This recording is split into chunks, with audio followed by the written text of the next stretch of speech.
এই আন্দোলন সিলেট বিভাগে সংগঠিত হয়েছে। এই আন্দোলন প্রবাসে সংগঠিত হয়েছে। যখন একটি ন্যায্য আন্দোলন হয়, ন্যায্য আন্দোলনে মানুষের অংশগ্রহণ থাকে, তখন সর্বস্তরে গড়ে ওঠে বন্ধুগণ। আজকে এই 8 দফা দাবি নিয়ে আমরা রেলপথ অবল করেছি। আমাদের সেই শক্তি সিলেট বাসে রয়েছে। যদি প্রয়োজন হয় গোটা বাংলাদেশে আমরা অচল করে দিতে পারবো এবং সিলেট বিভাগকে অচল করে দিয়ে বাংলাদেশ অচল হতে বাধ্য।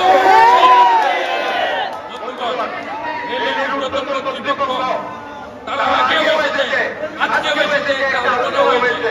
আমরা দেখতে চাই যে বিষয়গুলো তাদের নিয়ন্ত্রণের মধ্যে তাদের পক্ষে সম্ভব, ওই বিষয়গুলো কালকে বন্ধ করে বাস্তবায়ন তাদের করতেই হবে।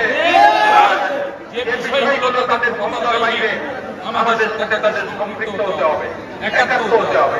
আমরা সিলেটবাসী পাসপোর্ট নিয়ে রাজস্ব দেই, রেমিটেন্স পাঠিয়ে রাজস্ব দেই, হাওড়ের জনগণ থেকে বস্ত্র সম্পদ পাঠিয়ে রাজস্ব দেই, পর্যটন শিল্পের মাধ্যমে রাজস্ব দেই।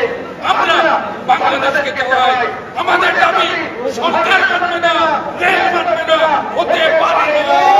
আমরা বরদাস্ত করব না। সেক্ষেত্রে আন্দোলনকারীদের প্রতি অনুরোধ, তারা যে বিষয়গুলো বলেছে পরিষ্কার করে বিষয়গুলো উপস্থাপন করুন। যতটুকু তারা করতে পারবে, সময় ক্ষেপণ দেওয়ার কোনো সুযোগ নাই। শুধু সময় ক্ষেপণ দিলে আন্দোলনের নাম হবে, নানা রকম বিভ্রান্তি তৈরি হবে। যতটুকু তারা অঙ্গীকার করেছে তার বাস্তবায়ন করতে হবে। যতটুকু তারা বলেছে তারা সরকারের সাথে চিঠিয়ে যোগাযোগ করবে, সেইভাবে তারা করবে। আমরা একটা কথা বলতে চাই, রেল লাইন আমার কথা বলে রেল হবে না, আমি বরদাস্ত করব না। আমার রেল লাইন, আমার ছবি পুরনো পক্ষে থাকবে, চট্টগ্রাম পক্ষে থাকবে, এটা চলবে না। আমার রেল লাইন, আমার রেল ইঞ্জিন মুহূর্তে বিকল হয়ে যাবে, আর আপনারা ঢাকায় বসে আঙুল চুষবে, ওই আঙুল ভেঙে দেবো। সেক্ষেত্রে বলবো ঐক্যবদ্ধ থাকুন, আন্দোলনকে ছড়িয়ে দিয়ে আন্দোলনের কর্মসূচিতে কথা বলা যাবে না, লাগাতে হবে। পরিপূর্ণতা পর্যন্ত আমাদের আন্দোলন চলছে, চলবে। আপনাদের সকলকে ধন্যবাদ।